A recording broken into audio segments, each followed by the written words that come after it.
take some of these. I'll take these back with me. You can have one if you want. But Jewish Voice for Peace is happy to co-sponsor tonight's talk by Jeff Halper from the Israeli Committee Against House Demolitions. As we gather, we're cognizant of the violence being rained on Palestinians on the pretext of looking for 3 Israeli teenagers who have disappeared. So we look forward to learning from Jeff how this wave of violence fits into the overall context that he has been bravely working within. We encourage you to join us this Thursday, that is Jewish Voice for Peace and other allies, at 6 p.m. in Union Square as we speak out against this Israeli government violence. And leaflets have been passed around, so please spread the word. Jewish Voice for Peace is a diverse and democratic community of activists with 40 chapters across the United States. We're inspired by Jewish tradition to work together for peace, social justice, and human rights. We are among the many American Jews who say to the United States government and the Israeli government, not in our names. We seek a U.S. foreign policy based on promoting peace, democracy, human rights, and respect for international law. An end to the Israeli occupation of the West Bank, the Gaza Strip, and East Jerusalem. A resolution of the Palestinian refugee problem consistent with international law and equity. An end to all violence against civilians, and peace among the peoples of the Middle East. Jewish Voice for Peace supports peace activists in Palestine and Israel and works in broad coalition with other Jewish, Arab American, faith-based peace and social justice organizations. You can see our many campaigns described on our website, but I'd like to highlight the leading role that JVP took in encouraging the General Assembly of the Presbyterian Church to divest $21 million from 3 companies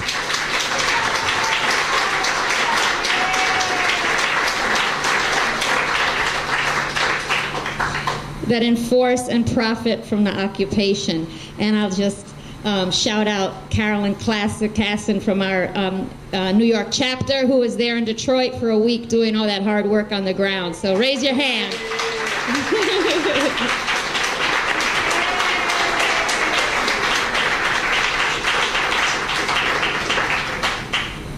So here in New York City, our chapter's involved in a campaign to get Zabar's to stop selling SodaStream. And when we were on the street up there, someone said, "Thank you for doing this in the belly of the beast." So it's not always easy to be there asking them to sign our petition. But we invite you to join us for petitioning in front of the store this coming Sunday from 11:30 to 1. We're also involved in coalitions working against the anti-boycott legislation proposed in Albany and against Islamophobia.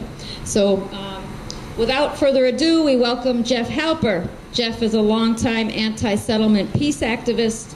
In 1997, he co-founded ICAD to challenge and resist the Israeli policy of demolishing Palestinian homes and to organize Israelis, Palestinians, and international volunteers to jointly rebuild demolished homes. Jeff was nominated for the Nobel Peace Prize in 2006 by the American Friends Service Committee. So I give you Jeff Halper.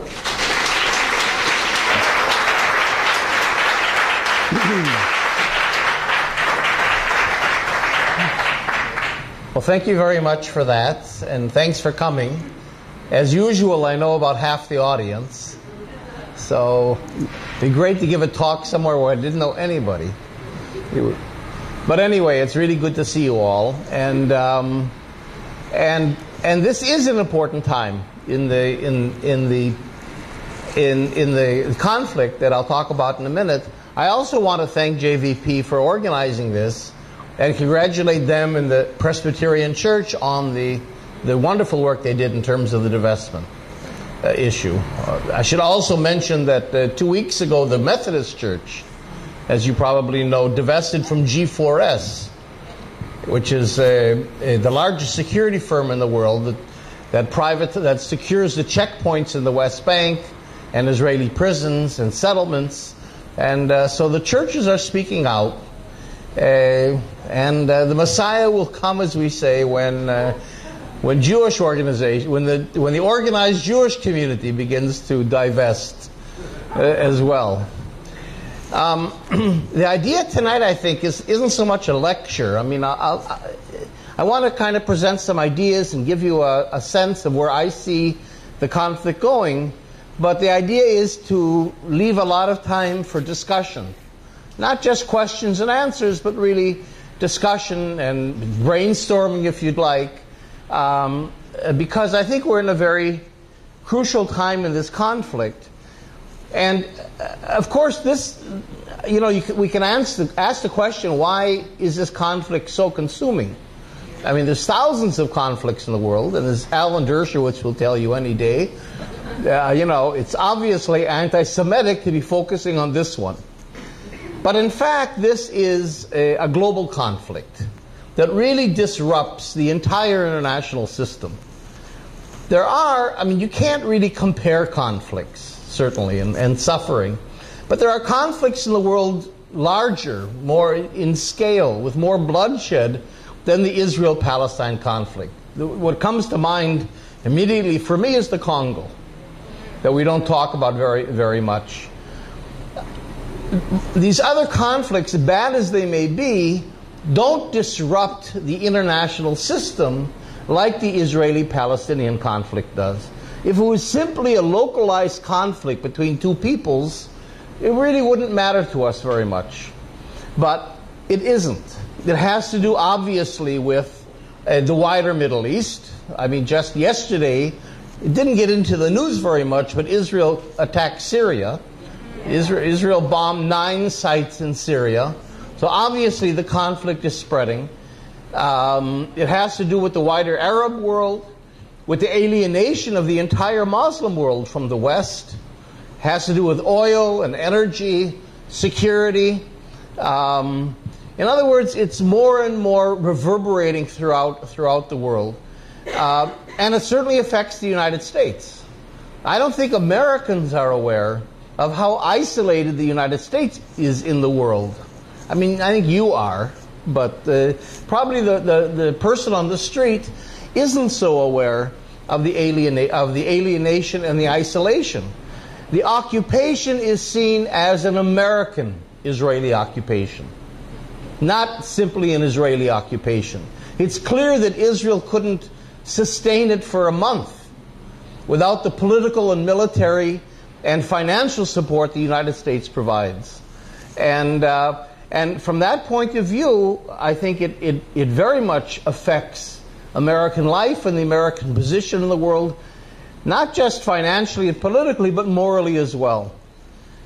So that it's a conflict that, if we can resolve it in a just way, is not only good for Palestinians, but it paves the way for development, demilitarization, more multiculturalism, inclusiveness, a just peace in the Middle East and beyond. I think the Palestinians have a source of clout, of leverage, that they're not completely aware of. The Palestinians, in many ways, are the gatekeepers. In other words, they've become, for most oppressed peoples of the world, but beyond that, I think for us as well, emblematic of resistance to a neocultural world system, a neocolonial world system, American imperialism. They've stood in the way. They've resisted all along the militarism. And have really not given in all these years, and I think have given kind of hope and inspiration to peoples all over, so that when the Palestinians get to a place where they feel that they can now resolve the issue with Israel, that now we can move on to another stage of normalization after justice and peace is achieved, that goes a long, long way towards signaling other peoples in the world, especially in the Middle East, that this is the time when we have to move on to issues of development and justice. So I think this conflict isn't the cause of all the other conflicts in the Middle East and beyond, but it's certainly a vital contributing factor. And if we can resolve it, we can go a long way towards being able to resolve the larger conflicts. So what I'm going to do, I'm not going to go, obviously, through Conflict 101, because all of you are familiar with the basic outlines of it. What I want to start by saying is that, in my view, the two-state solution is gone. And I don't think it's only my view. I think it's pretty clear to everyone, including Kerry and Obama and the powers that be. In other words, the two-state solution that was a very generous offer to Israel is finished. And I think we have to stop talking about it.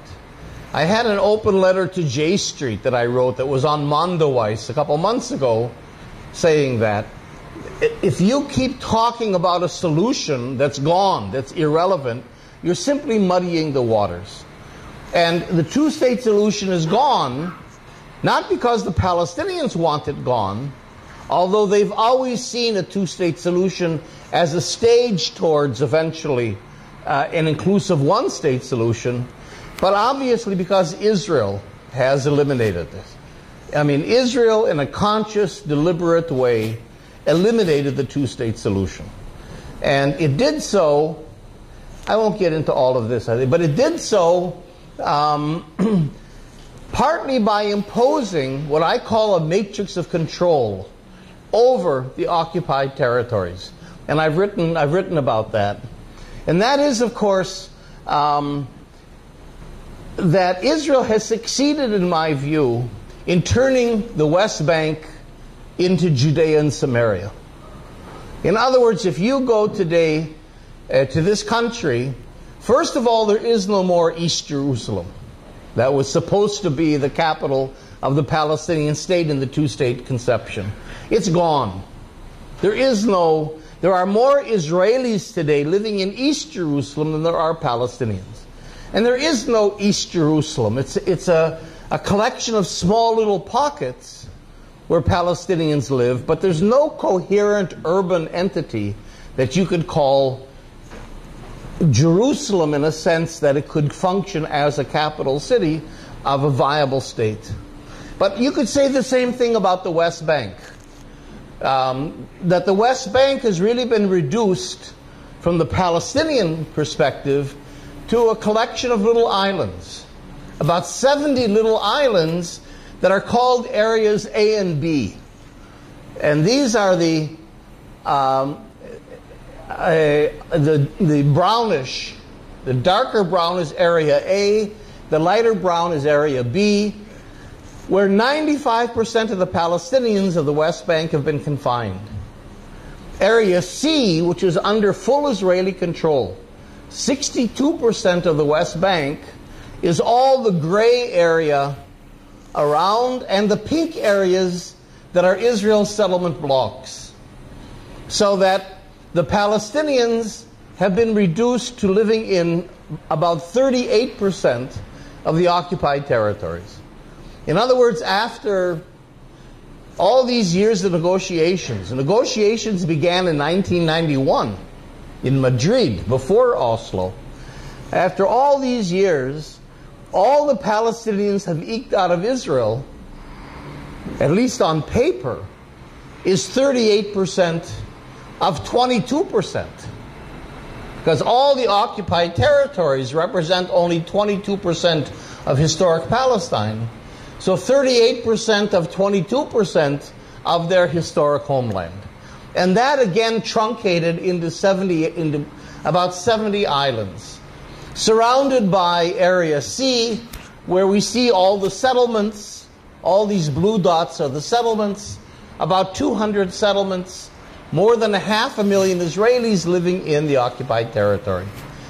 And with also, it isn't just a matter of settlements, but the entire country has been reconfigured.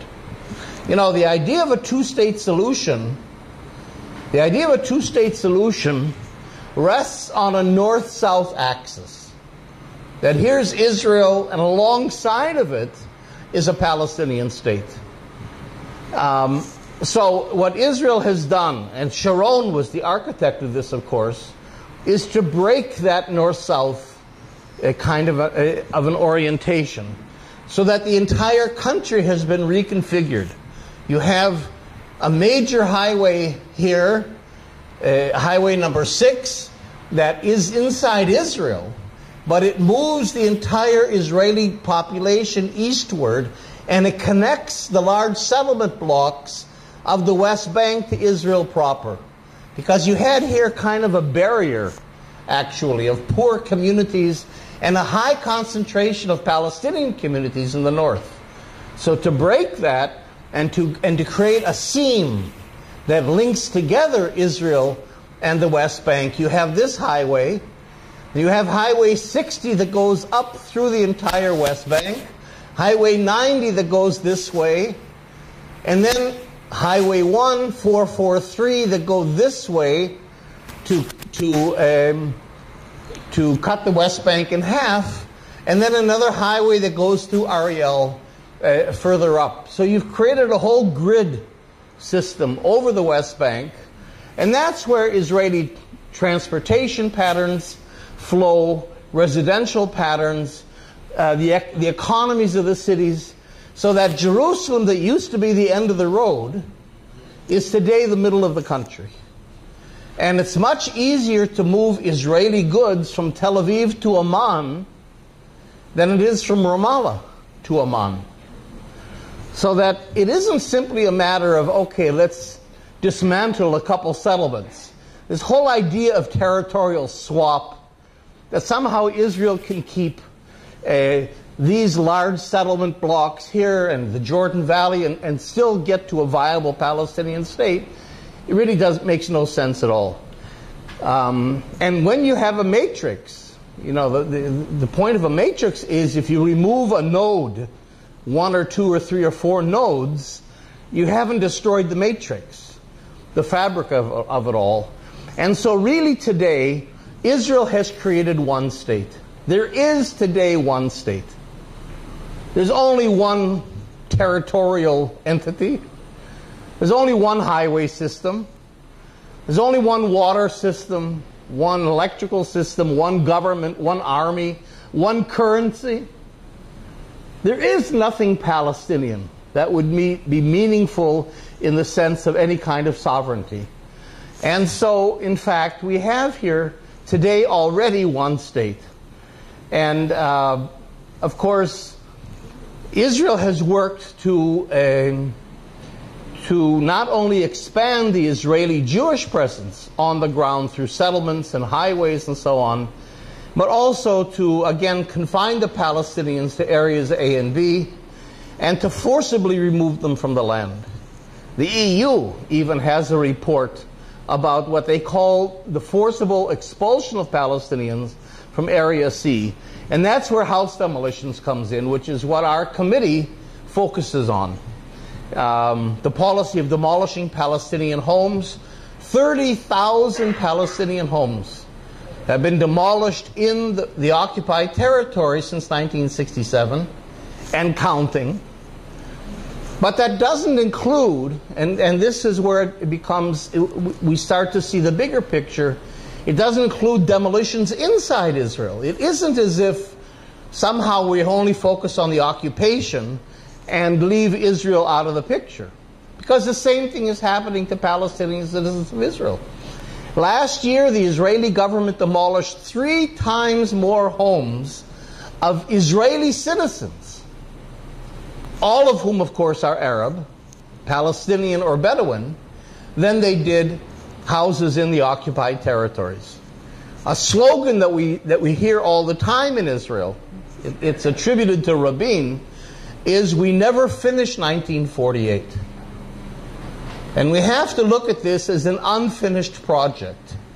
The whole two-state discourse puts the emphasis on the occupation and leaves Israel out of the equation. We're more and more saying that's completely inadequate, and we have to begin to relate to the entire country and look at the demolitions and look at what's happening to Palestinian citizens inside Israel, the Judaization, that's the term that Israel uses. It's a formal term. The Judaization of the country. To turn what Jabotinsky said in 1923 in his famous Iron Wall article, to turn Palestine into the land of Israel. Or the other way around. It was actually, he was talking about a de-Arabization process where the Arabs will despair of the land of Israel ever becoming Palestine. However you look at it, it's a process that's happening throughout the country.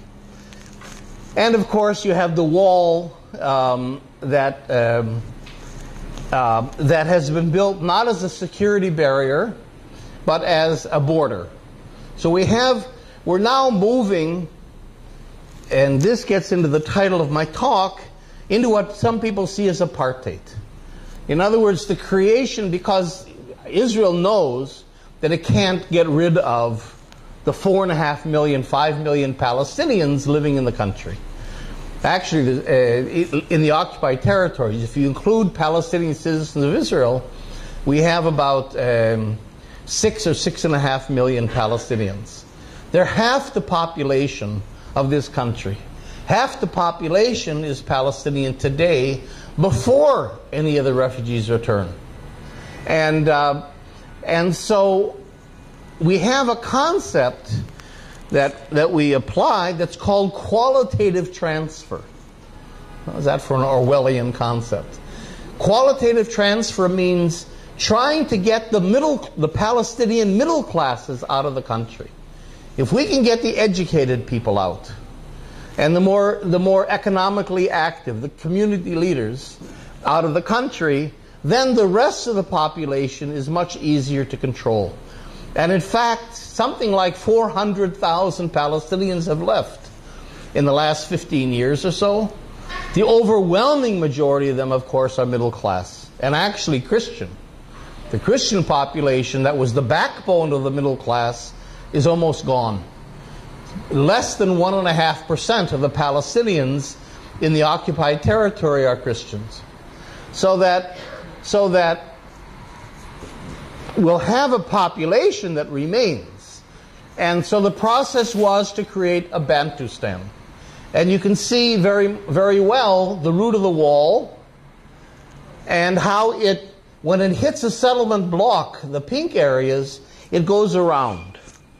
I mean, you can't tell me that the wall comes to here in Ariel because of security. It's clear the function of it is on the one hand to confine Palestinians to what we call cantons, which is a term we use officially, and on the other hand, of course, to incorporate the settlement blocks and the greater Jerusalem area into Israel proper. So that the wall, the official name of the wall, is the separation barrier.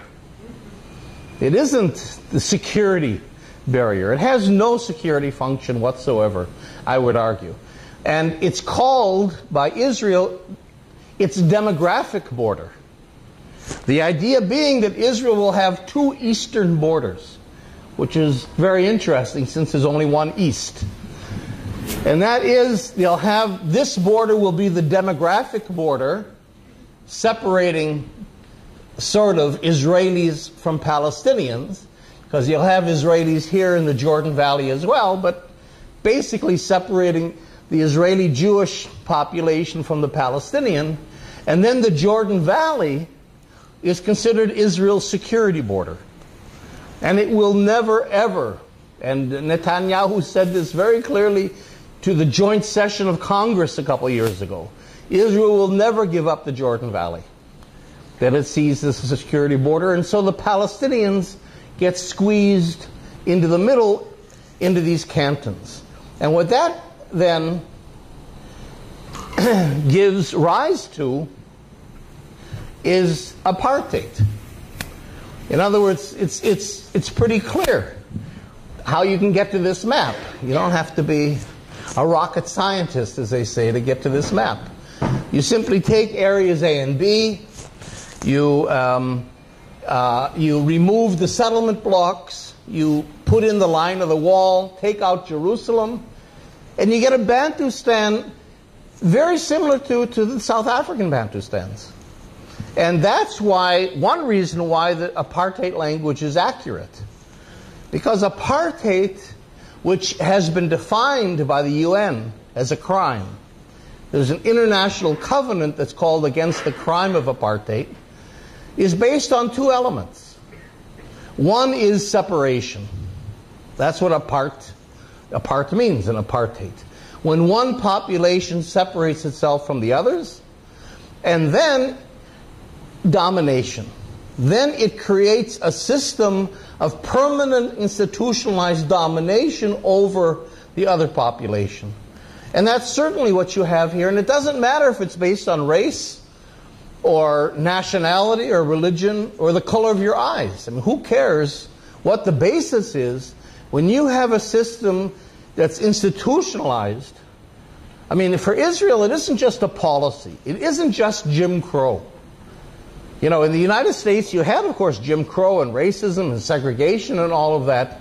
But the concept of the United States, and that's what the civil rights movement could build on, was a democracy in which everyone had equal rights, the state that belonged to all its citizens. In Israel, you don't have that. Israel is what we call an ethnocracy, when a country belongs to a particular people. And so, in concept, the idea is that privileging one group over another, privileging Jews over others, is not only acceptable, but it's desirable. It's what the whole system is based on. We're creating a Jewish state. If you doubt that, just look at the flag. It says it all. So that the idea of separation and domination is there, but institutionalized. In other words, it's a part of the system. And so you get to apartheid almost in the same proportions. You know, when South Africa created the 11 Bantustans it did, they existed on 11% of South African land, leaving 89% to be a white democracy. Here it's the same thing almost. The idea is that the Palestinian Bantustan, which is again based on 4 cantons, in the north of the West Bank, the center, the south, and Gaza, will be on 15% of historic Palestine, not the 22% of the two-state solution that the international community accepts. 15%, leaving then 85% of the country to be a Jewish democracy, which is what we call Israel, a Jewish democracy. So that this is apartheid. Now what's interesting, because you get all this pushback when you say the word apartheid, is that apartheid is the liberal approach. This is the approach of the Labour Party. This isn't the Likud. This is Barak, Shimon Peres, our Nobel Peace Prize winner, Rabin. This is where the Labour Party went. The Labour Party, don't forget, areas A, B, and C begin in the Oslo peace process. The Labour Party built settlements at a much faster rate than the Likud has ever done. Labour initiated the wall. Sharon didn't want to build the wall. He says, I spent my whole life trying to integrate Judea and Samaria into Israel. Well, now you want me to build a wall down the middle? But he had no choice because it was a national unity government at that time. So that, and the settlement block idea, which is what takes out these huge areas from the West Bank and makes them a part of Israel, was Barak's idea from Camp David when he jumped to final status negotiations and had to define Israel's bottom line. So apartheid is really the Labour Party's conception. Well, I want to suggest that there's a situation worse than apartheid. And that's what we call warehousing. Warehousing, some of you know this concept. It comes out of the American prison system, where the United States has about 5-6% of the world's population and 25% of the world's prisoners. And they're warehoused. They're not just imprisoned, they've disappeared. They're gone. They're somewhere. We don't even know where they are. They're not an issue. Nobody cares. You're not going to get elected to Congress on prison reform. And they're inmates. They're wards of the state.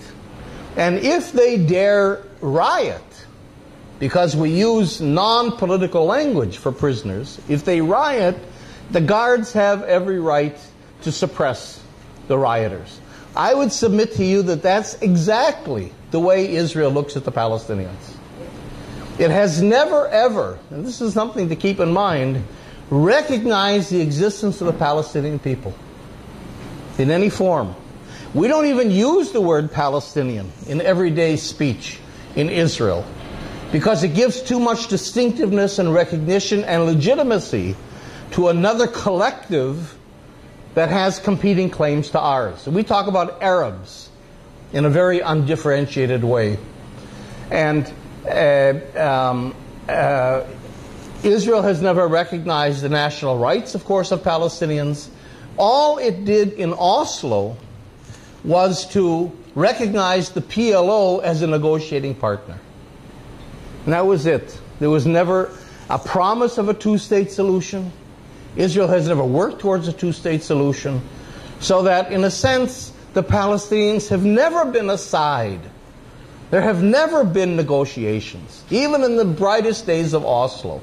Israel has never really sat across the table and considered the Palestinians a side that we're going to negotiate with and compromise with and listen to.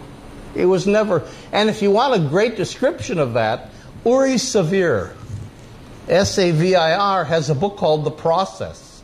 He was Israel's chief negotiator in Oslo and the Director General of the Foreign Ministry, and this is the way he presents the so-called negotiations. Moratinos, who later became the Foreign Minister of Spain, called them non-negotiations.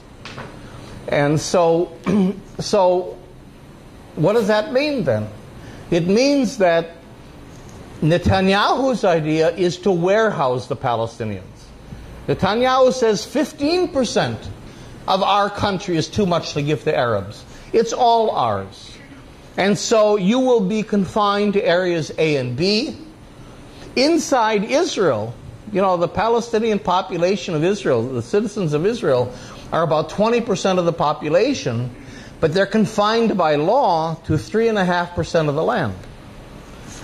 So that it's not a different equation inside Israel as well. You'll be confined to these islands, and that's it. Don't expect negotiations. It's not going to change. And I think, to get back to what the question at the beginning, this is the message of the operation, the military operation. It's one of the messages of what's happening now with the three.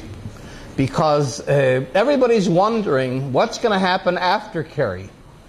You know, and there are groups like J Street that can't give up the two-state solution. You know, if you want Israel to be a Jewish state, you got to have a two-state solution. And even if it disappears, you can't go there. And so you continue to assert. Because the other half of the story of JVP being in Detroit is that J Street was in Detroit as well. Lobbying against BDS, lobbying against the divestment proposal.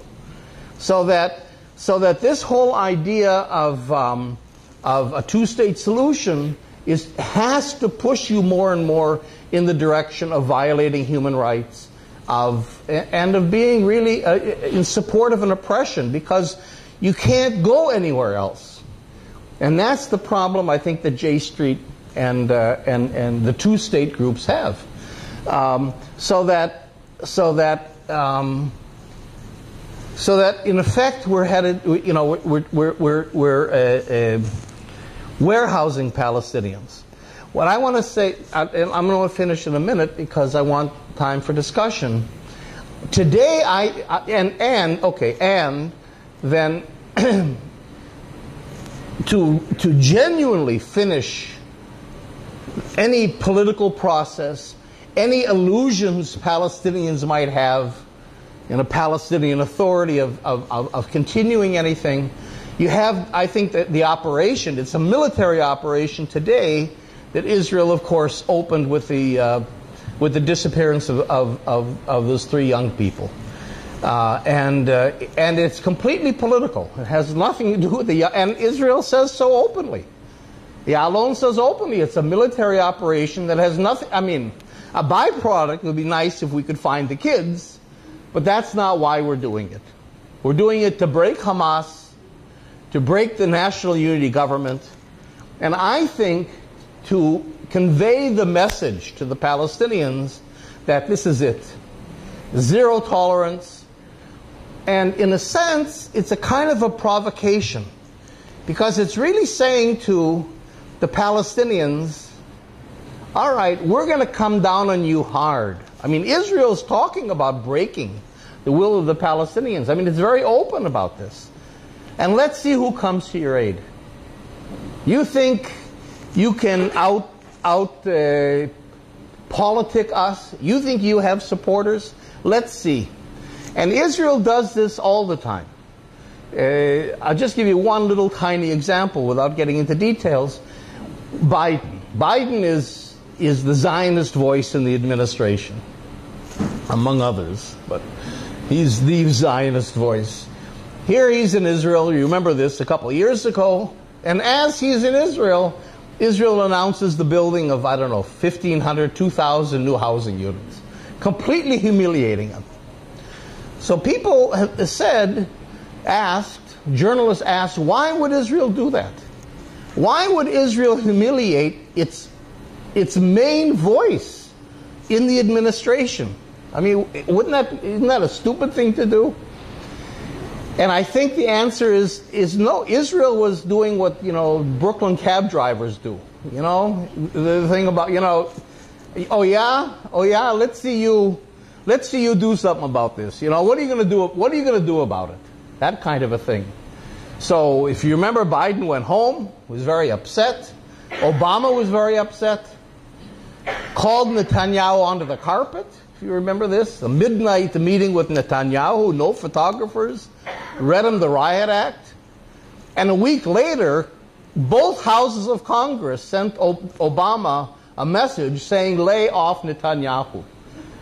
Almost unanimously. In other words, when there's a conflict between the President of the United States and a foreign head of state in Israel, Congress sides with the foreign head of state against its own president, and the Democrats against the head of their own party.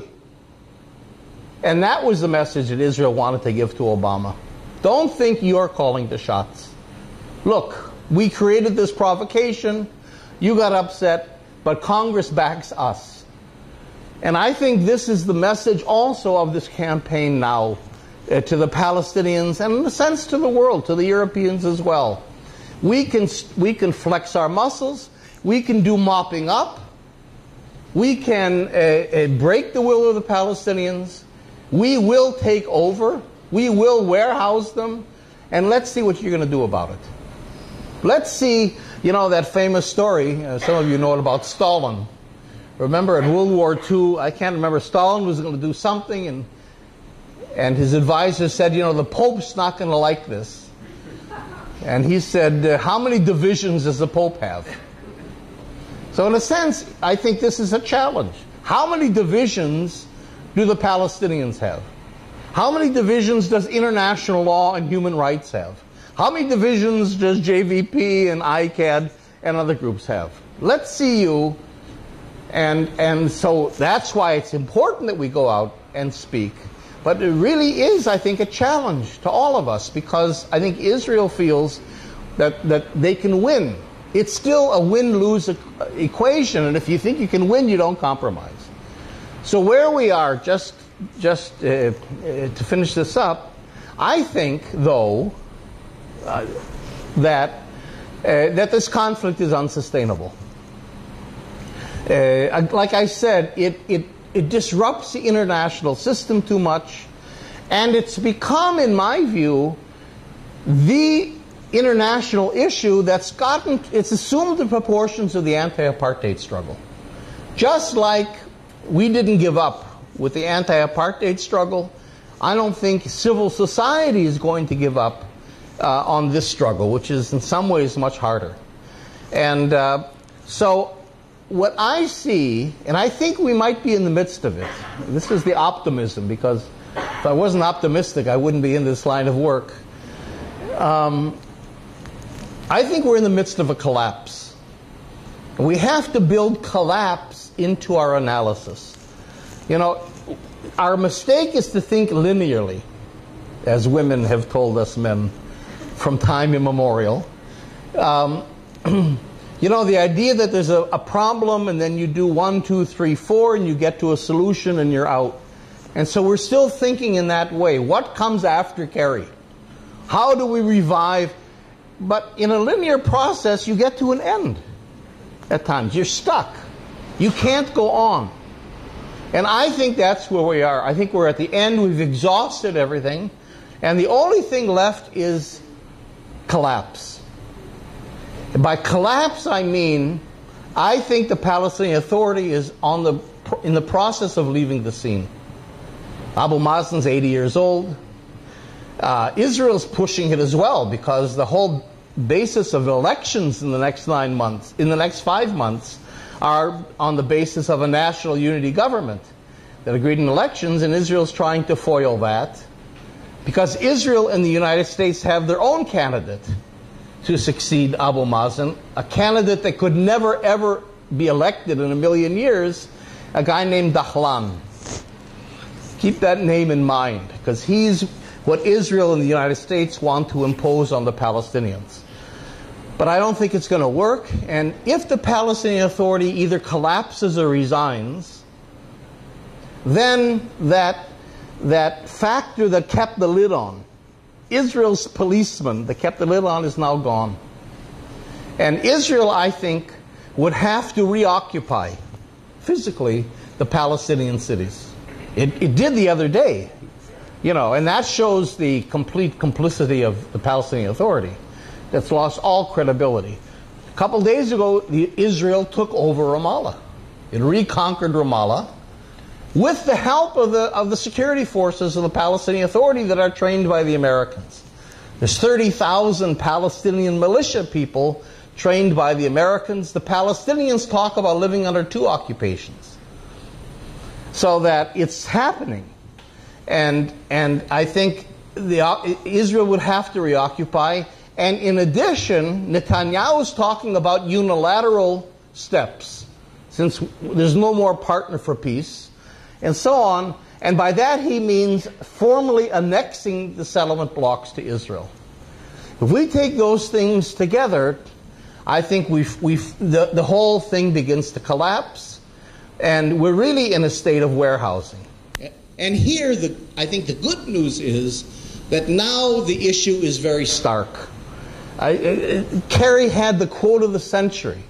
The century is only 14 years old, but it's still the quote of the century. Poof. Remember, he said that in Congress. We were working and negotiating and this and that and plans, and Israel was building settlements and more settlements, and all of a sudden, poof. Poof. That was what and the 2-state solution is gone. So one benefit of the Kerry initiative is that the air is clear. We don't have that pea soup anymore of a 2-state solution crowding us. I wish that J Street would get beyond that and start really dealing with how do we now move to something new. So the 2-state solution would be gone.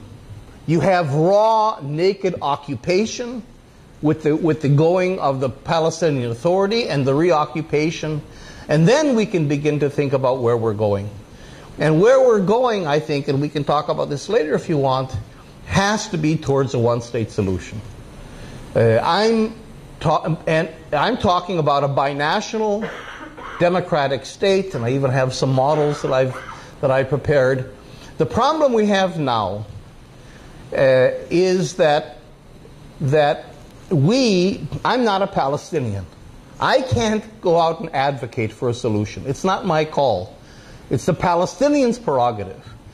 And the Palestinians, I think, are in a transition. First of all, they're exhausted. Second of all, they've got the dead hand of the Palestinian Authority on them. They're very fragmented. But also, I think that it's a very difficult thing for the Palestinians to shift to a one-state solution. This isn't just a technical thing of saying, okay, the two states gone, the default is one state. No. Because the two-state solution, as inadequate as it might have been, was still a culmination of a national liberation struggle. For 100 years, the Palestinians have been involved in a national liberation struggle for self-determination that at least would have given birth to a small, truncated state, but a state. If you give that up, you give up the two-state solution, you're giving up a national liberation struggle. And the struggle shifts into a civil rights struggle. And now, if we're talking about one state, unless we're talking about expelling all the Israeli Jews, that I don't hear, I don't think that's an option. Hamas maybe, but even Hamas doesn't go there. You're talking about a one state that's binational. You're talking about one state in which now you're locked into a state with your oppressors. It's not Palestine anymore. Your oppressors are stronger than you are, educationally, institutionally, economically, even militarily. And I think for Palestinians to begin this whole process again, and at the same time assure Israeli Jews that they'll be safe, it's okay, I don't think they're really there yet. And so we're in a situation where we're stuck. We have to wait on the Palestinians, and hopefully they'll be doing this in consultation with us, critical Israelis, beginning to move to a new solution. The problem is that that process isn't happening in a vacuum. I think the collapse is happening. And I think the Israeli attack on Syria, the Israeli operation now in the West Bank, is a part of that. So that the collapse could happen in the next month. Could happen in the next week even. It could happen in the near future. And what happens, I wrote an article once called Collapse with Agency. What happens if the collapse occurs and we're not ready? The bad guys have a lot of plans in the drawer. So I'm sort of trying to prod our Palestinian partners to begin to brainstorm and strategize and begin with us to formulate a new way out of this conflict. But we're not really there yet, and that's what makes it, I think, a difficult struggle. So what we have to do that are not Palestinians, of course, is what we're doing. We have to keep resisting. We have to keep focusing attention on what's happening. We have to keep the conflict on the map, and to get through this period of transition until we can really begin to advocate for a just solution. So I'll maybe leave it at that, and we have time for discussions and questions.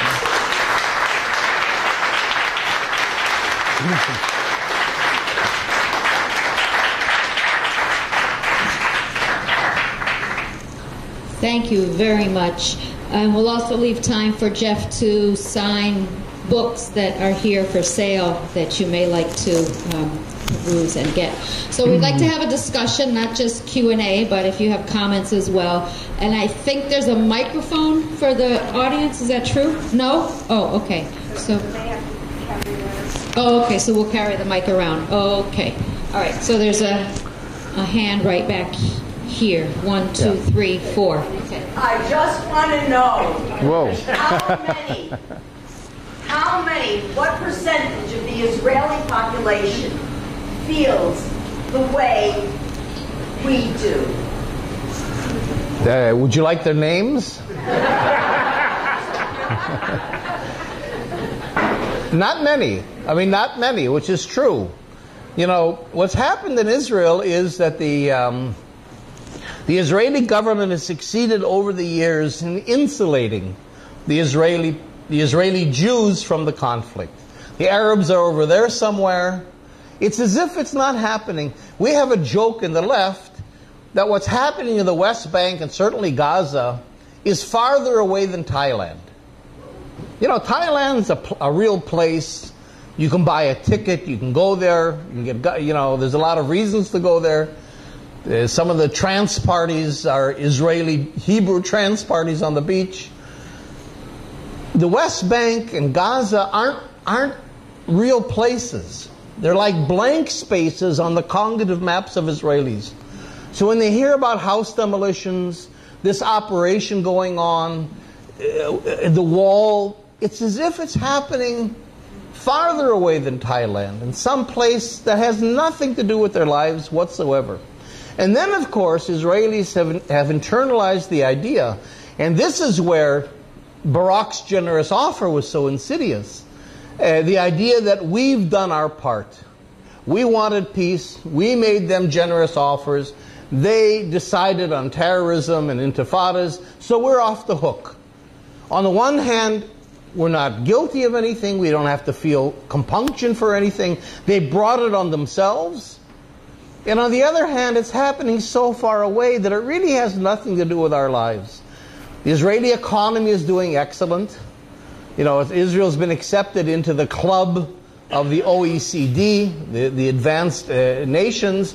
Israel is the only Western industrial state that didn't go into a recession after 2007, partly thanks to the $4 billion a year you give us. Tourism is at a record level. Personal safety has returned. The sun is shining. There is absolutely no reason for Israelis. There's no motivation for them to want to give up the occupation. The occupation for them is security. Peace for Israelis means giving up. Giving up, making yourself more vulnerable. Giving up space to your enemy, bring your enemy closer. The idea that the Arabs are our permanent enemies. So that if you put all those things together, Israelis are less involved and probably know less about what's happening in the occupied territories than the average American. And so that's one reason why we say that why I'm here, you know, that we have to mobilize international pressures on Israel. It's not going to come from inside. Okay. I don't know who would do it, but is there no way of having Israel abide by international law? Having Israel abide by the Geneva Conventions Right. on having one's own people move into occupied territory, and also the application of the UN Resolution 242. That's I don't know who would do it, but these do exist. And that's the problem, you know. Everything is there. The international law is there. The Fourth Geneva Convention. Israel's violations of international law is clear. It was set out by the International Court of Justice in 2004 when it ruled on the wall that there's an occupation and that the wall has to be dismantled and settlements are illegal and so on. It's all there in the international covenants that the United States and other countries have signed. Again, the problem is, how many divisions does Ban Ki-moon have? Implementation becomes impossible. And that's why, and of course the United States is the greatest offender, because the United States doesn't respect, and says it doesn't respect, international law. And so in a way, let me just say quickly that this is another part of of why this conflict is so important. Because there's a good chance, you know, we don't live in Hollywood, despite what Reagan thought. There's a good chance that the occupation could win. I mean, we're struggling, but it isn't always so that the good guys win. What are the implications for all of us that are thinking in terms of human rights and international law for oppressed people all over the world for whom human rights are their fingernail on maybe something better, if in the light of day, in the Holy Land no less, on the southern border of Europe, supported by the United States, warehousing actually occurs. Not just apartheid, but warehousing. It sends a chilling message everywhere. And it really says human rights, international law, it's bullshit. So that there's a lot at stake here, riding at stake here besides simply resolving this one particular conflict. Okay, I have 1, 2, 3, 4, 5, 6. Did I have right?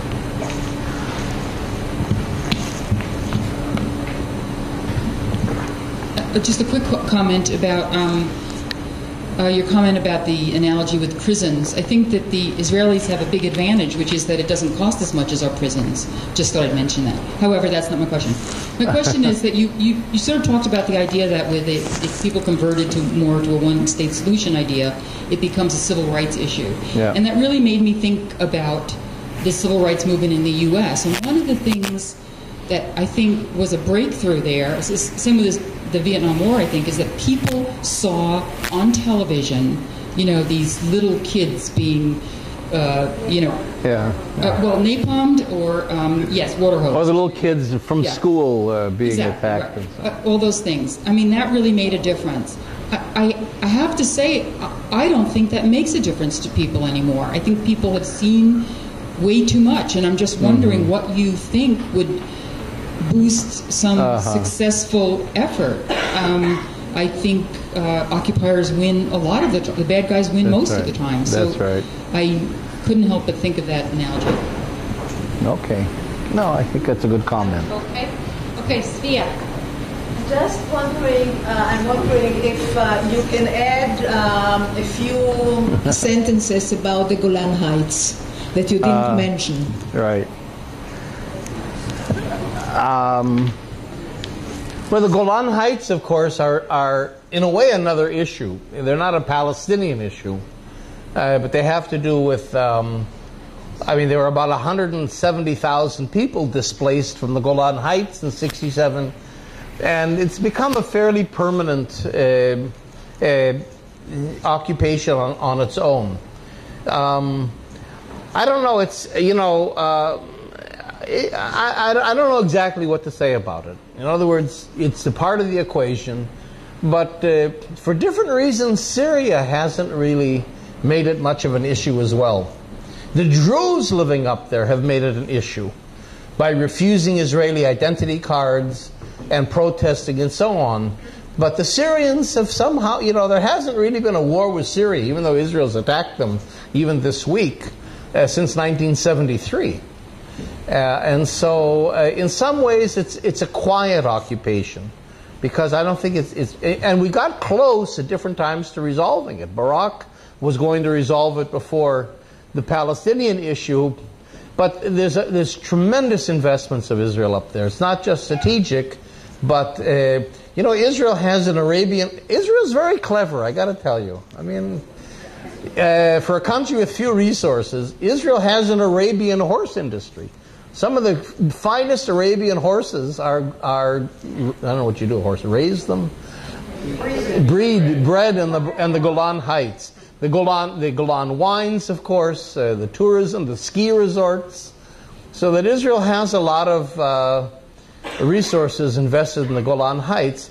I don't think it would be a tremendous wrenching thing for Israelis to give it up. Most Israelis, I think, would be willing to give up the Golan Heights.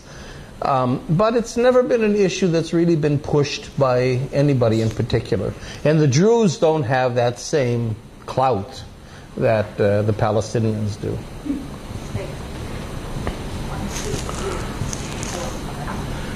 So, Jeff, thank you so much for joining us today. We really appreciate it. It's great to see you again after so long. Professor Daniel Bartal has described the political psychology of many Israelis as one of siege mentality. And he sort of goes into that. And I think a lot of us in this room know some American Jews who maybe suffer from an American variation of siege mentality. That's right. My question to you, from your great experience in dealing with this issue, is what are some of the successful strategies that you've encountered in affecting that and penetrating that siege mentality and sort of getting people to change the way they think about Israel? All right. Look, first of all, you're not going to get through to the Israeli Jews. I don't think it's a siege mentality at all. I think they're just living the good life. And, You know, I liken the Jews in Israel to the whites in South Africa. The whites in South Africa were living the good life with apartheid. They never would have risen up to overthrow it. But when the de Klerk moment came, for different reasons, even the Afrikaners grumbled, but they accepted the transition. They saw that it was pointless. It was unsustainable. It was pointless to fight it. I think that's the case in Israel. I think Israeli Jews know that this is not sustainable in the long run. And in fact, Israeli Jews, I have to say, you know, the impression is that they've gone to the right because of Netanyahu and stuff. I don't think that's true. Netanyahu only got the quarter of the vote in the parliament. His party is not, you know, he's got maybe 28 seats, maybe of 120. There's a lot of other issues at stake that people vote on. And in fact, if you think about it, you know, there's only 500,000 settlers in the occupied territories, despite all the benefits you would get moving there. And if we take away what we call the economic settlers, probably 90% of what we call the settlers are people that are there for economic reasons, quality of life reasons. Only 1% of the Israeli public are actually ideological settlers in the land of Israel that want, you know, the settlers we think of. The Israeli public overall, I don't think ever really bought into the greater land of Israel idea. That's the good news. And so, but they're benefiting from the situation, you know. And part of it, I'm writing a book about this now. Part of it is the economy. I mean, Israel is the fourth largest arms exporter in the world. Israel exports more arms than Britain and China. And the occupied territories are a laboratory for the development and testing of weapons. It's what gives Israel its clout in the international community. So that, you know, if you think about it, without the occupied territories, Israel would be New Zealand. It'd be some little country. It would be nice to visit, but it certainly wouldn't be in NATO. It wouldn't be a strategic ally of the United States. It wouldn't be the world's fourth largest nuclear power. It's not a nuclear power because of the Palestinians. So that Israel benefits a lot from the occupation. So that so I think it's like South Africa. As long as we're benefiting, great. When the de Klerk moment comes, in whatever form it comes, even in terms of a one-state solution, I don't think the Israeli Jewish public will be an obstacle. I think they'll be very much like the Afrikaners. For the Israeli Jews, the important issue is their security, collective and individual, not land and territory, or even, I think, a Jewish state. If we can formulate with the Palestinians an inclusive one-state idea, in which, like the ANC did with the Freedom Charter and the Constitution, so the Afrikaners could go along with transition because they knew that in the future South Africa there was a place for them. If we can ensure Israeli Jews that there's a place for them in the new country, now one question is, what would this country be called? And I think you could call it Palestine if you spelled Stein, S-T-E-I-N.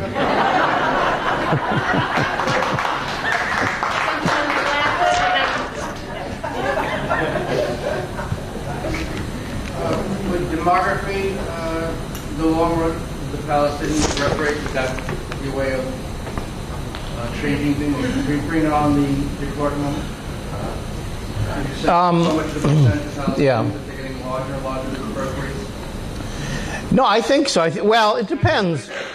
The demography, you know, is a tricky thing because on the one hand, it's true that although the ultra-Orthodox Jews have more children than the Palestinians do, so there's a balance. But you know, again, what Israel is doing is, I don't think Israel's threatened by the demography so much. If it can get rid of the middle classes again, it can control even a larger population. So when I talk about a prison, warehousing is a prison, I mean actually a prison with the back doors open. In other words, Israel says if you want to go from the West Bank through Jordan to the rest of the world, tfadalu, do it, go. If you want to go from Gaza to Egypt and out, go, that's fine. We'll even facilitate the process. So it has ways of, I think, of manipulating that, so demography is not really the issue. But what I'm thinking of, there's a fancy term, and let's see if we ask about it more, about the one-state solution. I have some models but I don't want to keep everybody imprisoned here either. There's a very fancy word that academics use, which is a consociational state. How's that for a word? In which it's power sharing. If we can develop models of power sharing, the problem with Lebanon, for example, is it's all divided. The president is this, and the vice president's that, and the head of the speaker is something. But in a consociational state, you share power, and then it doesn't matter who has more babies, who seems to be stronger, because there's structures of power sharing. And so there's models that we can use that exist that I think we have to begin to dip into. Hi. You said that the two-state solution is different. Yeah. I think a lot of people are concerned that at some point when Israel finds that it has to do something, it's going to make some kind of offer, it's going to say it's a breakthrough, they're going to give up on some small point that they haven't given up before.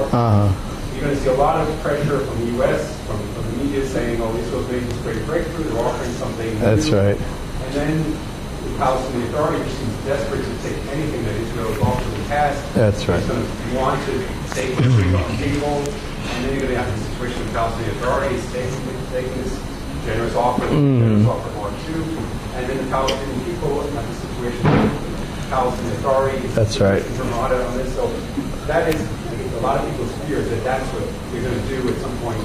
That's right. And do you think the Palestinians are ready for that? Are they? I don't think the Palestinian Authority is, but are the Palestinian people ready for this generous offer of Mark II and how to react to it? All right. Look, I think, first of all, our job as civil society is to keep the process honest. We have to be the watchdogs to be sure that Israel doesn't do what it did in Oslo, pull generous offers, pull these fakey things that in fact institutionalized apartheid and so on. I think that's part of our job, and I think there is today a critical awareness. I don't think Israel's able to do that anymore. I think everybody's on to it, and I mean that's also some good news. I don't think that if people see Israel as this innocent, peace-seeking democracy anymore like it used to. So that's a part of it. I'm predicating, I guess, my hopes and my prognosis on the fact that the PA is going to leave the scene. I don't think with a PA, with a Palestinian Authority, you could ever. It's an Israeli-American creation, and its job is to be Israel's policeman. The problem is that the Palestinians don't, or let me put it another way. There's a very interesting idea that's gelling a little bit in the Palestinian community. The only mechanism the Palestinians have of really representing all Palestinians in the world and of making these strategic decisions and of negotiating in a way that really involves everybody is through the PNC, the Palestinian National Council of the PLO. That was the organ that really represented everyone. And there's beginning to be, Abu Mazen is opposing it, of course, but there's beginning to be a little bit of a movement. And actually, I think Jimmy Carter is involved in trying to help this along, of trying to have worldwide elections again for a revived PNC.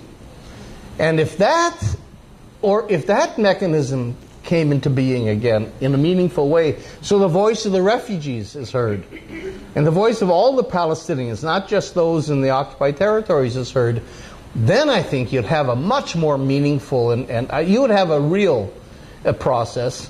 And I guess this is where the Jewish community would come in on the other side. You know, Israel, I don't think, has to see this as a threat. It's true. Now, I think we have to be honest and say it. Israel cannot remain a Jewish state.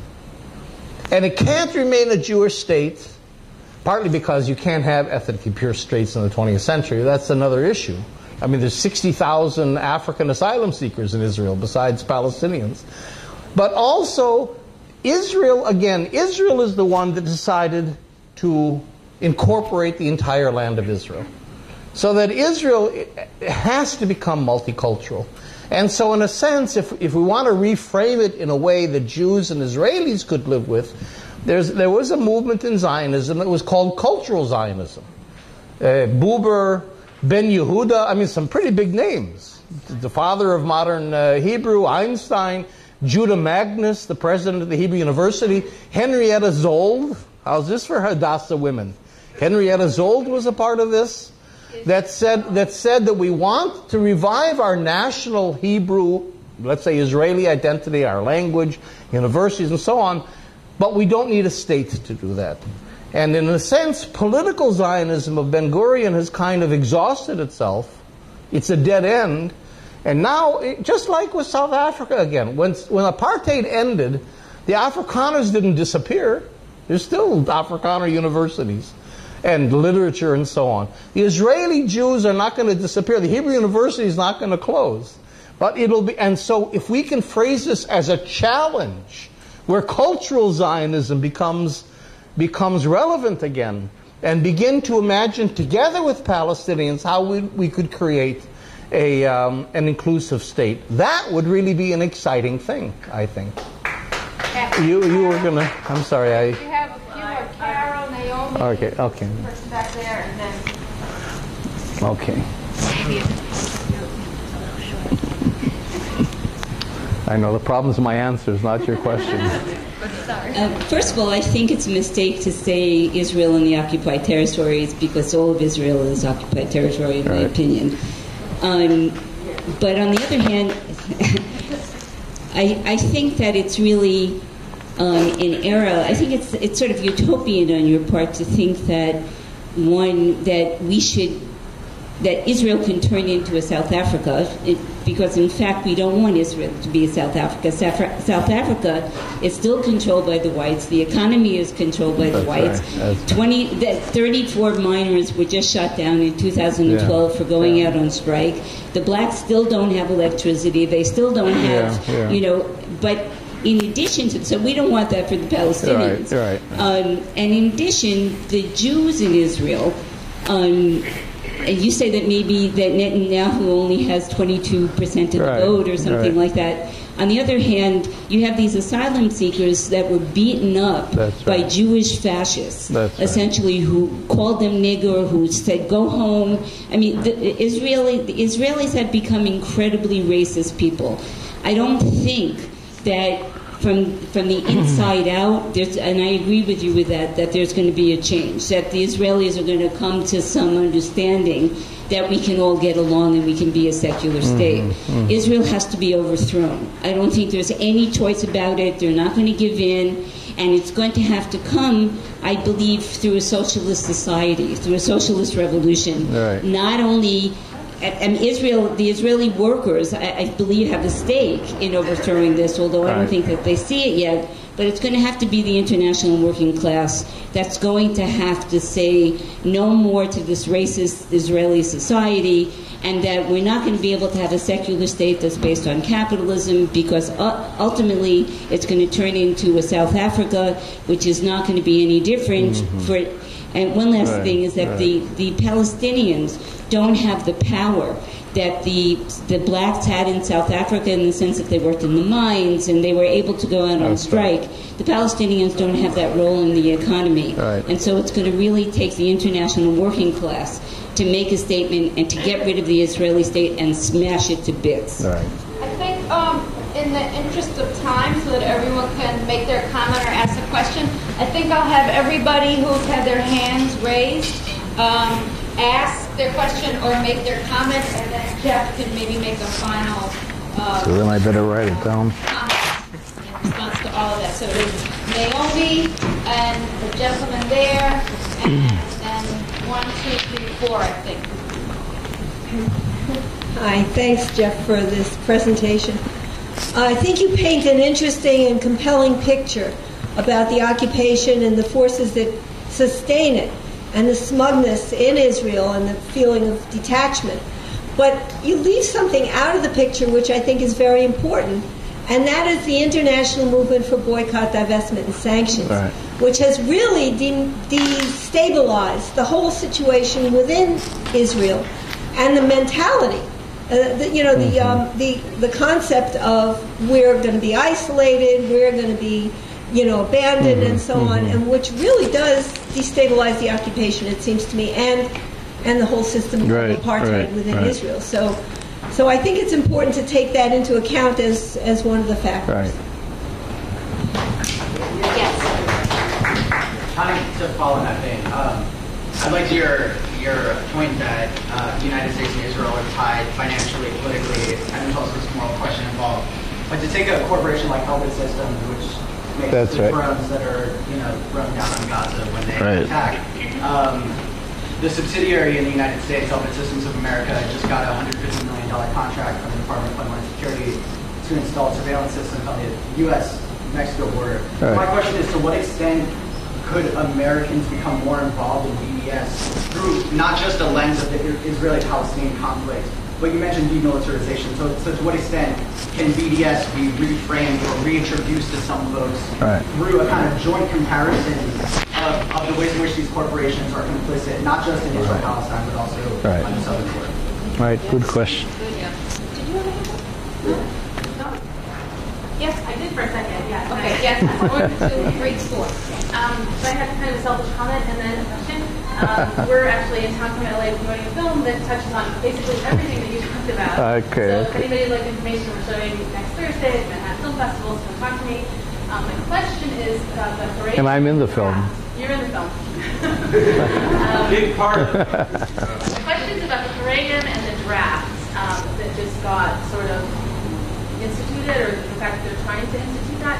Are they going to be something you can reach out to be partners to put pressure on the state in any way, do you think, being there now? Like, can you go to those more religious parties? Of what? Of the draft? The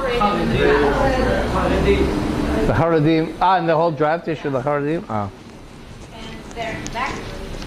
I'd just like any information that you have in terms of American citizens investing in the housing, in the communities, in the occupied zones. Yes and yes. Okay, thanks for your talk. It's really a breath of fresh air. I'd like to see if you have any comments about how the Palestinian movement is being impacted by the crisis that's going on around them in the Arab world. Right. Iraq, Syria, I know it's a lot all at once. At least people can voice. I don't know if we're saving time. I just wish everybody in this room would not pay their taxes anymore. Because we know where it goes, and it's been going for 50 years. They don't have the money. They can't import all these people that have the land that belongs to the Palestinians. I remember when my mother and father both gone, and they remember Lebanon when it was Lebanon.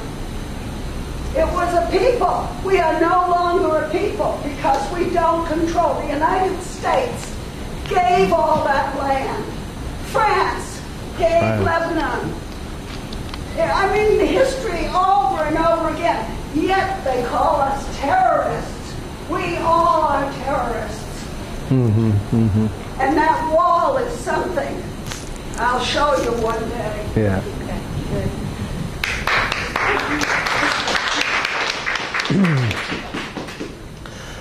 Well, okay, I have, let me just take just a couple minutes.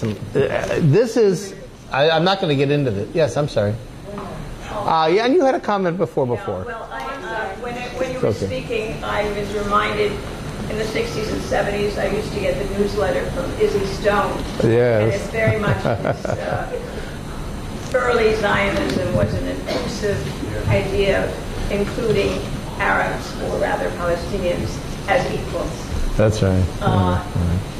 In the dialogue group that I've been in for 10 years in Brooklyn, there's been a woman who is a Palestinian, partly grew up in Palestine, partly in the United States, and she has for some time already suggested that we use the civil rights movement as a model for Palestine. Yeah.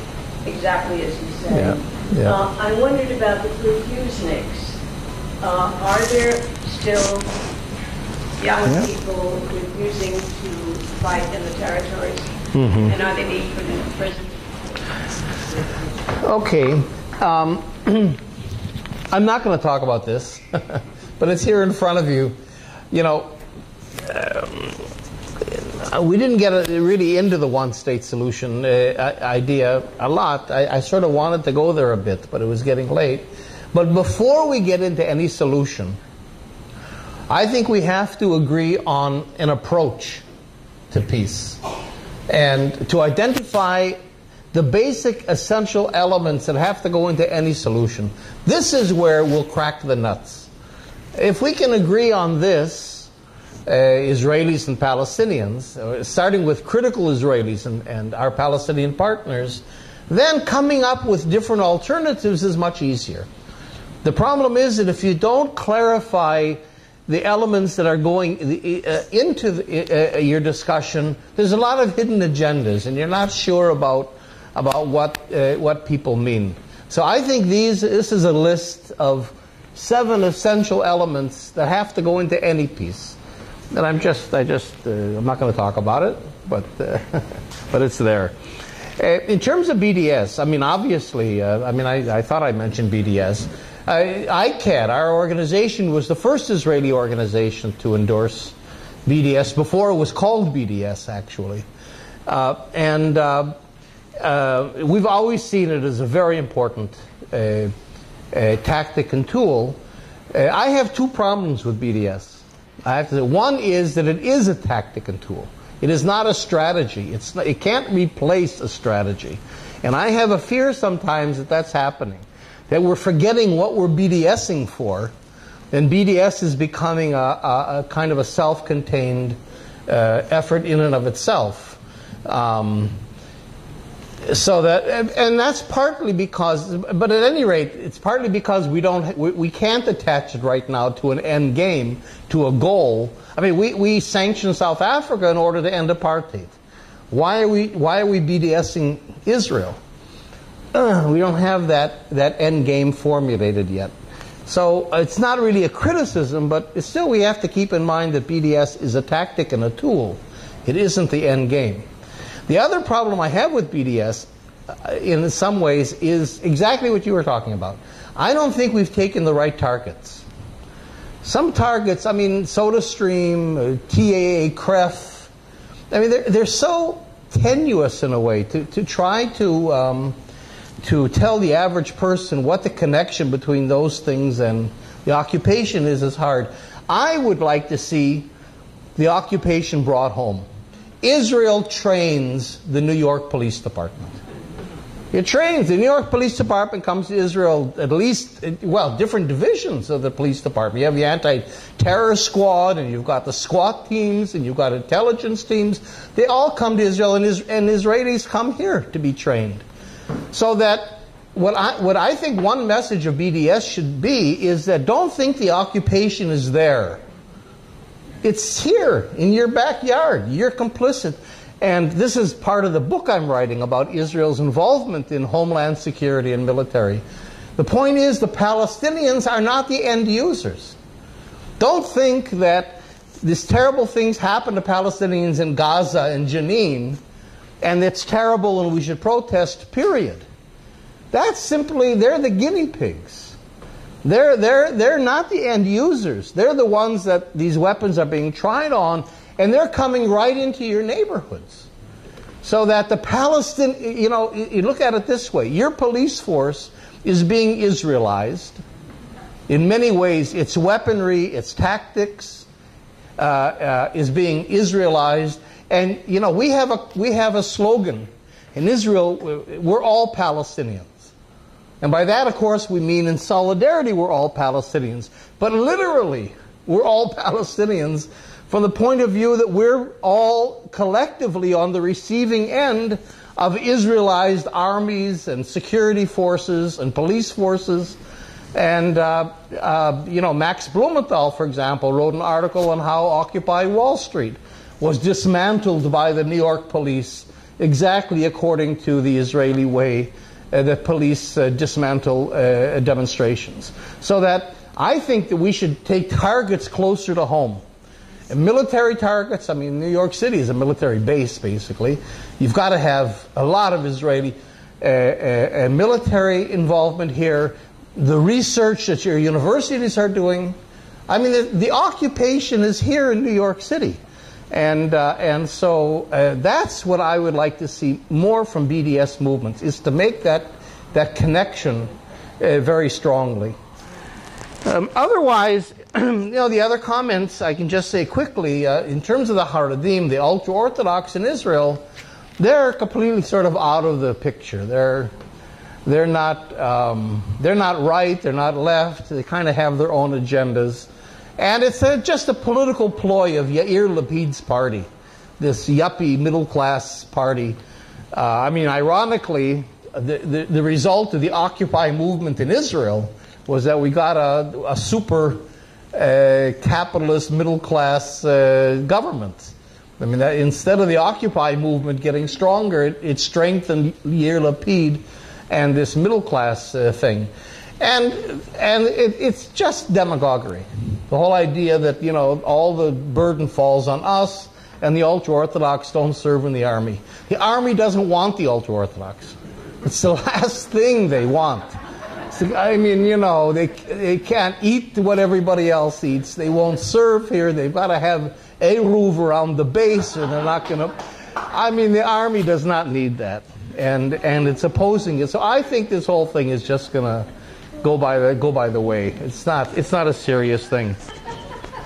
And in terms of the settlers, of course, the settlers are many of the ideological settlers are in fact Americans. A lot of New Yorkers, including one of the young people that was kidnapped. I think. We don't know if he's kidnapped. Have all their children. That's right. And they start at the age of 20. Before you know it, they've got 10 children who we are supporting. That's right. True. But okay, yeah, we're going to finish.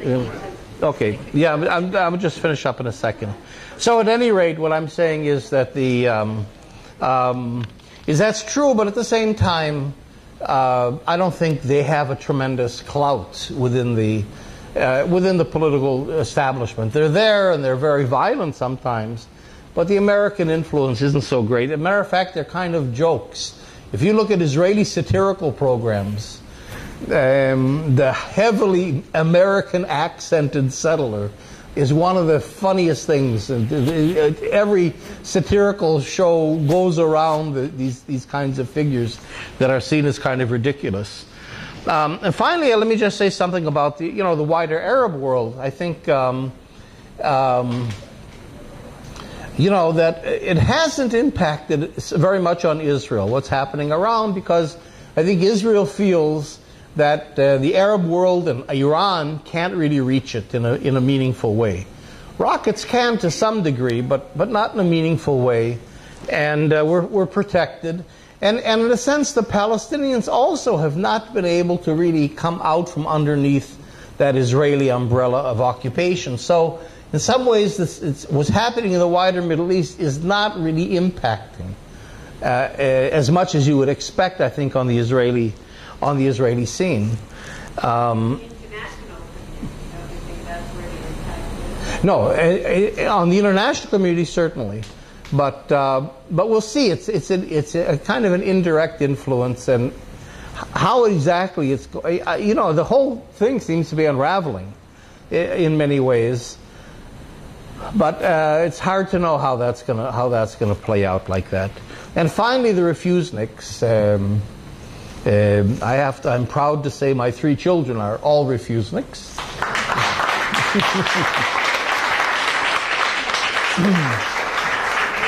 And these are really wonderful young people. My son, my youngest son, went in for 3 months into prison. That at that time was the longest. But now they're keeping some of these kids for a year and a half. And it's very difficult. I mean, it's really a torture in a way to our own kids. Because you don't get put in for a year and a half. If you were sentenced for a year and a half, okay. You're in for a year and a half. But every 28, you're sentenced for 28 days. And then at the end of 28 days, you're let go and rearrested if you don't go back into the army. And then another 28 days, and you're rearrested and retried and go back. And it goes on and on. There's no mechanism to get out because Israel has no conscientious objector status.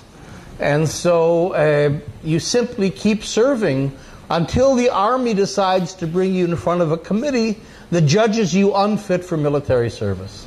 And it's arbitrary. So it's really, I know my son was getting kind of towards the end of his rope after 3 months. So imagine these kids, including one fellow, Omar, who is a Druze refusnik, who served, he just got out after almost a year in prison. So these are really brave kids that deserve a lot of support. There are not very many. There's not very many. There's a handful.